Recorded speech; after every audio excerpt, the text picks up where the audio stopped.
మా latest videos కోసం మా ఈ తెలుగు న్యూస్ ఛానల్ సబ్స్క్రైబ్ చేసి గంట సింబల్ యాక్టివేట్ చేసుకోండి. రేపు సోమవారం రాత్రి పాలతో ఇలా చేస్తే 24 గంటల్లో మీ దశ దిశ మారి కోటీశ్వర్లు అవుతారు. రేపు సోమవారం సాయంత్రం 6 గంటల నుండి రాత్రి 10 గంటల మధ్యలో పాలతో ఒక పరిహారం చేస్తే మీ జీవితం మారిపోతుంది. దైవానుగ్రహం కలిగి సకల సంపదలు సమకూరుతాయి. మన హిందూ ధర్మంలో పాలకు చాలా విశిష్టత ఉంది. ప్రతి ఆలయంలో విగ్రహాలకు పాలతో అభిషేకం చేస్తారు. ముఖ్యంగా శివ అభిషేకంలో పాలే ప్రధానమైనవి. శివుడిని అభిషేక ప్రియుడు అని పిలుస్తూ ఉంటారు.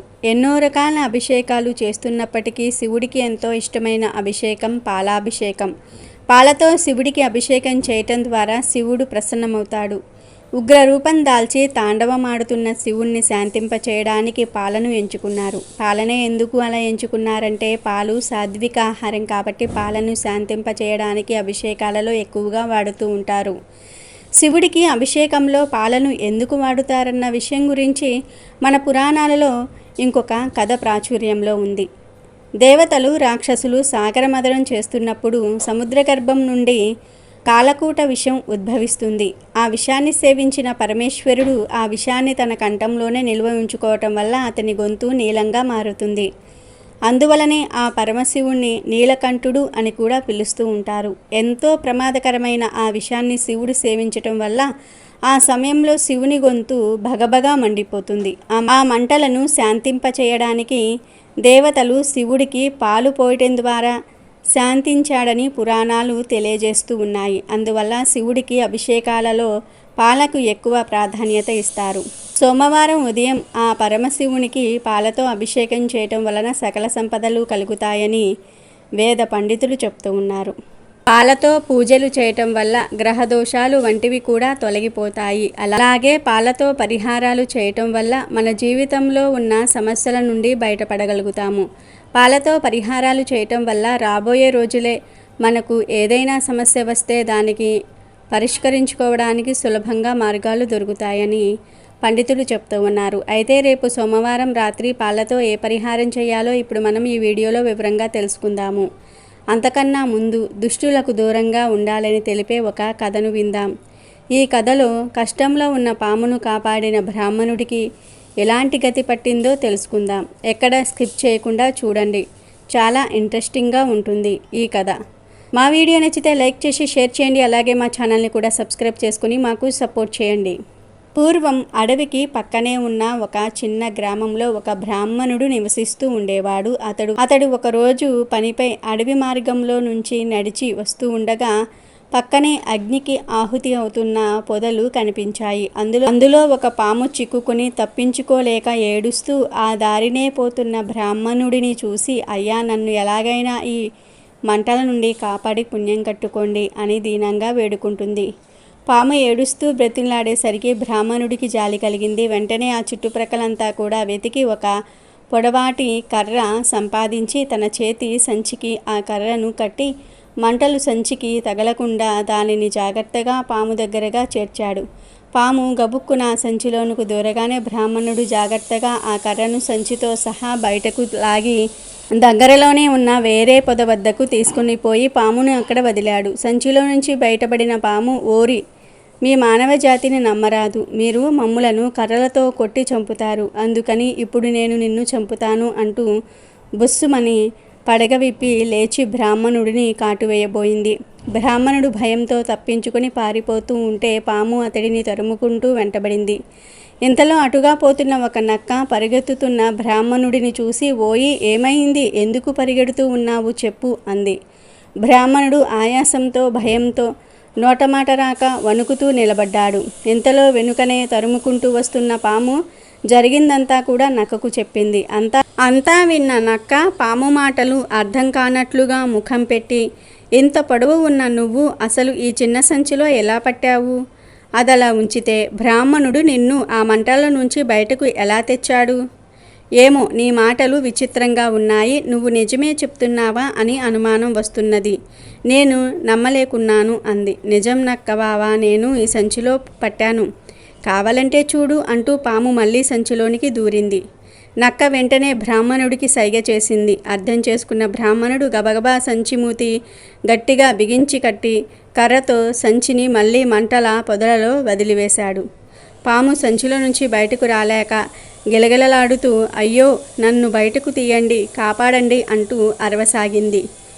ఓరి దుష్టుడా, నీ ప్రాణాలను కాపాడిన బ్రాహ్మణుడినే చంపాలని చూశావు కనుక ఆ సంచిలోనే పడి ఉండు, నీకదే తగిన శిక్ష అనుభవించు అంది నక్క పాముతో. ఆ తర్వాత ఓయి బ్రాహ్మణుడా, దుష్టుడైన పాముపై జాలిపడి మేలు చెయ్యబోయి నీ ప్రాణాల మీదకు తెచ్చుకున్నావు కదా, మళ్ళీ ఇటువంటి పొరపాటు చేయకు, ఇక నీ దారిన నీవు వెళ్ళు అని చెప్పి నక్క వెళ్ళిపోయింది. బ్రతుకు జీవుడా అనుకుంటూ బ్రాహ్మణుడు అక్కడి నుండి శరవేగంగా కదిలి తన దారిన తాను వెళ్ళిపోయాడు. ఈ కథలోని నీతి ఏమిటి అంటే దుష్టులను ఎప్పుడూ దూరంగా ఉంచాలి. ఇక వీడియోలోకి వస్తే రేపు సోమవారం సాయంత్రం 6 గంటల నుండి 10 గంటల లోపు ఎప్పుడైనా సరే పరిహారం చేసుకోవచ్చు. అయితే ఈ పరిహారం చేసే రోజున మాంసాహారం తినకుండా ఉండాలి. ఈ పరిహారం ఎలా చేయాలి అంటే రేపు సోమవారం ఉదయం మీరు పూజ చేస్తారు కదా, అప్పుడు ఒక గ్లాస్లో కానీ ఒక గిన్నెలో కానీ కొన్ని పాలు పోయండి. ప్యాకెట్ పాలు కాకుండా గేదె లేదా ఆవు పాలను తీసుకోండి. ఆ పాలను ఒక గిన్నెలో పోసి శివుని పటం ముందు పెట్టండి. అప్పుడు ఆ పాలల్లో కుంకుమ వేయండి. అలాగే కొన్ని తెల్ల నువ్వులను కూడా వేయండి. పూజ పూర్తయిపోయిన తర్వాత ఇలా పాలను సిద్ధం చేసుకుని శివుని పటం ముందు పెట్టి మీ సంకల్పం చెప్పుకోండి. సోమవారం పాలతో పరిహారం చేయటం వల్ల శివ అనుగ్రహంతో పాటు చంద్రుడి అనుగ్రహం కూడా కలుగుతుంది. జాతకంలో చంద్రుడు బలంగా ఉంటే మిగతా గ్రహాల అనుకూలత లేకపోయినా రాణించే అవకాశాలు ఉంటాయి. జాతకంలో చంద్రుడు బాగా లేకపోతే ఆత్మవిశ్వాసం దెబ్బతింటుంది. చంద్రుడు జాతకంలో బలహీనంగా ఉంటే తీవ్రమైన అనారోగ్యాలు కలుగుతాయి. ఏదో తెలియని భయం, భవిష్యత్తు గురించి ఆందోళన, లేని విషయాలను ఉన్నట్లుగా ఊహించుకోవటము, ఎంత కష్టపడినా గుర్తింపు రాకపోవటం వంటి సమస్యలు ఎదుర్కోవలసి వస్తుంది.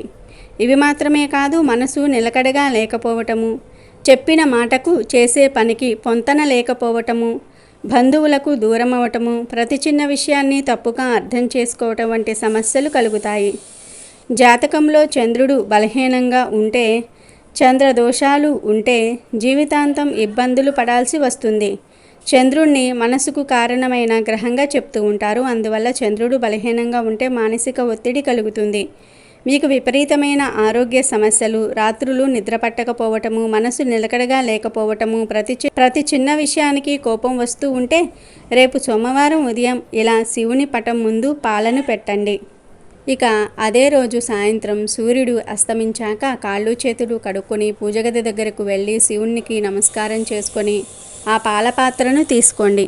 ఇప్పుడు మీ ఇంట్లో ఎన్ని గదులు ఉంటే అన్ని గదుల్లో ఆ పాలను చల్లండి. ఒక పువ్వు సహాయంతో చల్లండి. బాత్రూంలో తప్ప అన్ని గదుల్లోనూ కూడా చల్లాలి. చల్లే ముందు ఓం జుం స్వాహ అనే మంత్రాన్ని జపిస్తూ పాలను చల్లాలి. ముందుగా ఇంటిలో వారందరిపై ఆ పాలను చల్లి ఆ తర్వాత ఇంట్లో ఉన్న అన్ని వస్తువులపై చల్లాలి. ఈ పాలను చల్లేటప్పుడు ఎవరితో మాట్లాడకూడదు, కేవలం ఈ మంత్రాన్ని జపించాలి అంతే. ఇలా ఇంట్లో వారిపై అన్ని గదులలో పాలు చల్లటం వల్ల మీ ఇంట్లో ఉన్న నెగిటివ్ ఎనర్జీ మొత్తం కూడా పోతుంది. అంతేకాదు మీ కుటుంబ సభ్యులు ఏ సమస్యలు అయితే ఎదుర్కొంటున్నారో వాటి నుండి కూడా బయటపడగలుగుతారు. ఈ పరిహారం ఇంట్లోని వారు ఎవరైనా సరే చేయవచ్చు. అయితే ఆడవారు మైలుతో ఉన్నప్పుడు చేయకూడదు. ఈ పరిహారం క్రమం తప్పకుండా 3 లేదా 5 సోమవారాలు చేస్తే శివ అనుగ్రహంతో పాటు చంద్రుడి అనుగ్రహం కూడా కలుగుతుంది. ఆరోగ్య సమస్యల నుండి, మానసిక ఇబ్బందుల నుండి బయటపడగలుగుతారు. ఇక మిగిలిన పాలను అలా పాత్రలోనే ఉంచేయండి. వంటగదిలో కానీ బెడ్రూమ్లో కానీ ఆ గ్లాసు పెట్టుకోవచ్చు. ఇక మరుసటి రోజు ఉదయం స్నానం చేయకముందే ఆ పాలను ఏదైనా చెట్టు మొదట్లో పోసేయండి. సైడ్ డ్రైనేజీలో నడిచే దారిలో పోయకూడదు. ఎందుకంటే ఆ పాలను శివుని పటం దగ్గర పెట్టి పూజించాం కాబట్టి వాటిని పవిత్రంగా చూసుకోవాలి. ఆ పాలను ఏదైనా ఒక చెట్టు మొదట్లో పోసి మా సమస్యలు ఈ రోజు నుండి తొలగిపోవాలని నమస్కారం చేసుకోండి. ఈ పరిహారం రహస్యంగా చేయటం మంచిది. నమ్మకంతో చేస్తే 100% రిజల్ట్ను చూస్తారు.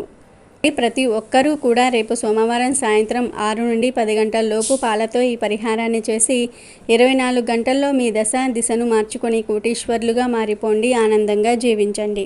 బంగారం చూసి ఆశపడి కొనలేని ఆడవారు సోమవారం ఇలా చేస్తే మీరు కోరుకున్నంత బంగారం వస్తుందని పెద్దలు అంటూ ఉన్నారు. నిత్య జీవితంలో తొందరగా బంగారం కొనాలంటే, ఇల్లంతా బంగారంతో నిండిపోవాలంటే సోమవారం రోజు ఒక చిన్న పని చేయాలి. మరి ఆ పని ఏమిటో ఈ వీడియోలో తెలుసుకుందాం. చాలామంది ఆడవారికి బంగారం మీద మక్కువ అనేది ఎక్కువగా ఉంటుంది, కానీ కొనడానికి చేతిలో డబ్బులు ఉండవు. బంగారం చూసి ఆశపడుతూ ఉంటారు, కానీ కొనుక్కోలేరు. పక్కింటి వారు, పొరుగింటి వారు బంగారం కొంటున్నారని బాధపడుతూ ఉంటారు. ఇలా కాకుండా మీరు కొందాం అనుకున్న బంగారం కొనడానికి సరిపడా డబ్బు చేతికి రావాలంటే సోమవారం ఒక చిన్న పరిహారం చేయాలి. సోమవారం రోజు స్త్రీలు చక్కగా ఉదయమే నిద్రలేచి శుచిగా స్నానం చేసుకోండి. పార్వతీ పరమేశ్వర్లకు పూజ చేయండి. ధూపాలను చూపించండి. పెరుగులో పంచదార కలిపి నైవేద్యం పెట్టి ఆ పెరుగును ప్రసాదంగా స్వీకరించండి. ఇలా ప్రతి సోమవారం చేస్తూ ఉన్నారంటే అమ్మవారి అనుగ్రహంతో తొందరలోనే బంగారం కొనే అవకాశం వస్తుంది. ప్రతి సోమవారం ఈ విధంగా చేయాలి. అయితే ఈ పూజలో సంకల్పం చెప్పుకోవటం ప్రధానం. మీకు బంగారం కొనాలి అనే కోరిక ఉంది. ఆ కోరిక తీరాలని శివపార్వతులకు గట్టిగా సంకల్పం చెప్పుకోండి. అలా సంకల్పం చెప్పుకున్న తర్వాత పంచదార కలిపిన పెరుగును నైవేద్యంగా పెట్టి ప్రసాదంగా స్వీకరించండి. ఇలా బంగారం కావాలనే మీ కోరిక నెరవేరే వరకు కూడా ప్రతి సోమవారం ఈ పరిహారం చేయండి. తప్పకుండా మీకు కావాల్సినంత బంగారం కొనుక్కుంటారు. అంటే కేజీల బంగారం కొనుక్కోవాలని కోరుకోకూడదు. న్యాయబద్ధంగా ఉండే కోరిక, ధర్మబద్ధంగా ఉండే కోరిక కోరుకోవాలి. దీనితో పాటుగా ప్రతి సోమవారం రోజు 108 సార్లు ఒక చిన్న లలిత అమ్మవారి నామం చదువుకుంటే తొందరగా బంగారు యోగం కలుగుతుంది. మరి ఆ నామం ఏమిటంటే ఓం భద్ర ప్రియాయే నమః. లలిత సహస్రనామాలలో అమ్మవారికి సంబంధించిన ఒక శక్తివంతమైన నామం ఉంది.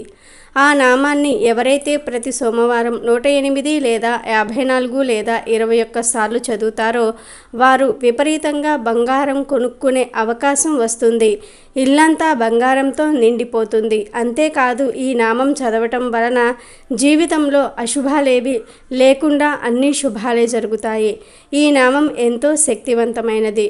భద్ర అంటే బంగారం అని అర్థం. అమ్మవారికి బంగారు ఆభరణాలంటే చాలా ఇష్టం. ఈ నామంలో ఉన్న అర్థం ఏమిటంటే బంగారం అంటే ఇష్టమైన అమ్మవారికి నమస్కారం అని అర్థం. అందుకే ఈ మంత్రం చదివితే తొందరగా బంగారం కొనుక్కుంటారు.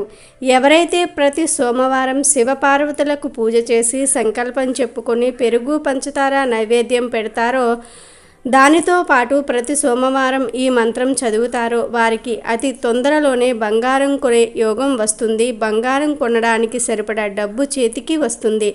చేసి చూడండి. వారం రోజుల్లో మీ కోరిక తీరిపోయే అవకాశం ఉంది. కాబట్టి బంగారం కొనుక్కోవాలని ఆశపడే స్త్రీలు సోమవారం ఈ పరిహారాలు చేసుకుని మీ కోరిక నెరవేర్చుకుని బంగారం కొనుక్కుని సంతోషంగా జీవించండి. వీడియో నచ్చితే లైక్ చేయండి, షేర్ చేయండి, బట్ సబ్స్క్రైబ్ చేసుకోవడం మర్చిపోవద్దు.